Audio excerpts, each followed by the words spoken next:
Michael Jackson owned Eminem. He owned the Beatles, Taylor Swift, Bob Marley, Bob Dylan, Lady Gaga, and of course, the queen of Latin pop herself, Shakira. Michael didn't just dominate the charts, he controlled the artists on them. To understand how a single pop star secured a stranglehold on the world's most valuable music, you have to look at the most ruthless power play in entertainment history. In August 1985, Jackson sat in a sterile boardroom and casually signed a check for $47.5 million. With that one signature, he snatched the publishing rights to the Beatles' entire catalogue right out from under his former friend and collaborator, Paul McCartney. That initial stack of paper didn't just sit in a vault. It mutated into Sony ATV, a multi-billion-dollar corporate leviathan. Through this entity, Jackson ceased being a mere performer and transformed into a Wall Street titan, holding the foundational assets of the global music industry in his hands. Every time one of those legendary artists was played, streamed, or sold, Michael collected a check. But the ultimate asset eventually became the ultimate trap. As Jackson's public image fractured and his operational burn rate spiraled out of control, he was forced to collateralize his massive empire to predatory hedge funds and banking syndicates.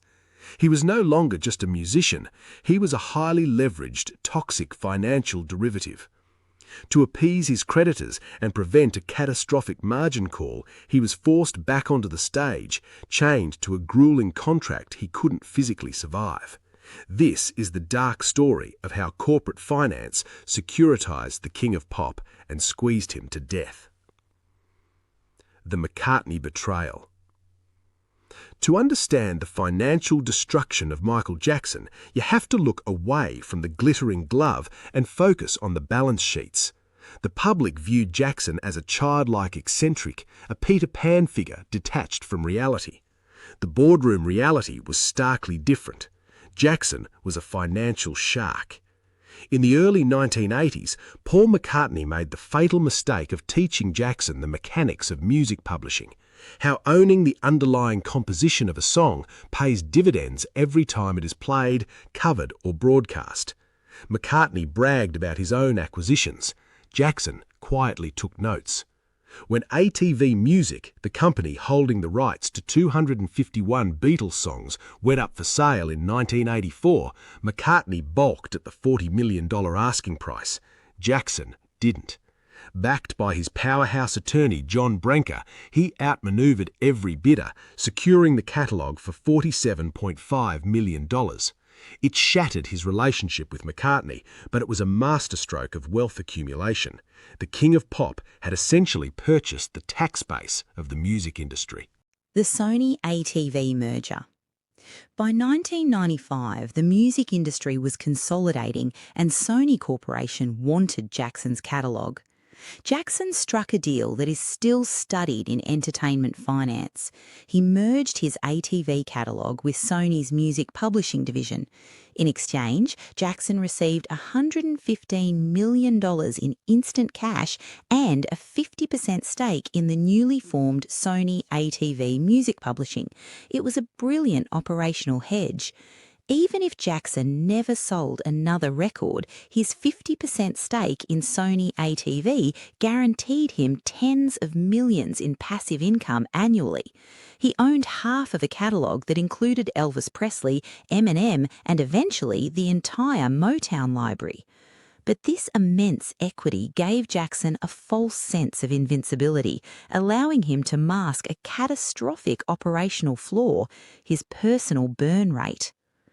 The liquidity crisis. By the late 1990s, the Michael Jackson enterprise was hemorrhaging cash. Neverland Ranch alone cost an estimated $5 million a year to maintain, a massive payroll of zookeepers, groundskeepers, security and maintenance for an amusement park that generated zero revenue. When you factor in multi-million-dollar lawsuit settlements, luxury shopping sprees and a massive entourage, Jackson was spending roughly $30 million a year more than he was bringing in. Because his cash flow was negative, Jackson turned to his primary asset. He began using his 50% stake in Sony ATV as collateral for massive high-interest loans. He was no longer functioning as an artist. He had become a highly leveraged corporate holding company. His financial structure resembled a fragile prediction market trade, dependent on everything going perfectly to avoid liquidation. The Wall Street vultures. When the 2005 child molestation trial hit, Jackson was acquitted, but his brand was rendered completely toxic. Touring was out of the question, endorsements vanished, but the interest payments on his $270 million debt did not stop. Wall Street smelled blood. Bank of America eventually sold Jackson's debt to Fortress Investment Group, a ruthless private equity and hedge fund operation known for distressed asset management. Fortress didn't care about Jackson's legacy, they cared about the underlying asset. If Jackson defaulted, Fortress could seize his half of the Beatles catalogue. Concurrently, his relationship with Sony deteriorated into open warfare.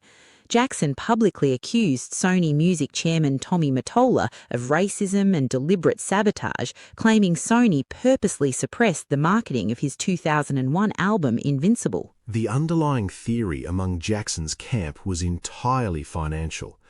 If Sony starved Jackson of cash flow, he would default on his loans, allowing Sony to swoop in and buy his 50% of the catalogue for pennies on the dollar. Jackson was trapped in a financial vice. If he didn't generate hundreds of millions in liquid cash immediately, he would lose the crown jewels of his empire. The final margin call. By 2008, Neverland Ranch was facing foreclosure. Jackson was a financial ghost, shuffling between rented mansions in Las Vegas and the Middle East, funded by erratic loans from billionaires. Enter AEG Live, the second largest live entertainment promoter in the world.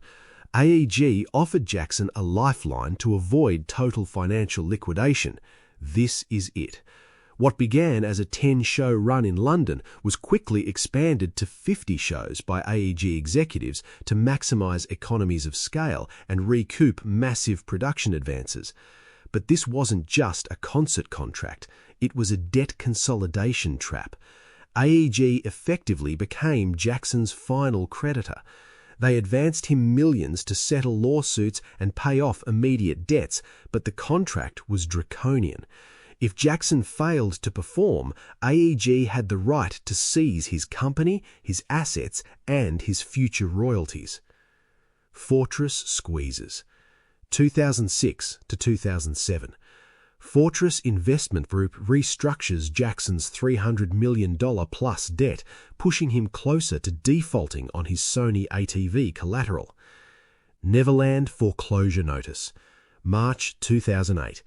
Jackson is forced to transfer the deed of Neverland to a joint venture to avoid public auction. The AEG contract. March 2009. Jackson signs for 50 shows in London. AEG secures the right to seize his remaining assets if the tour is cancelled.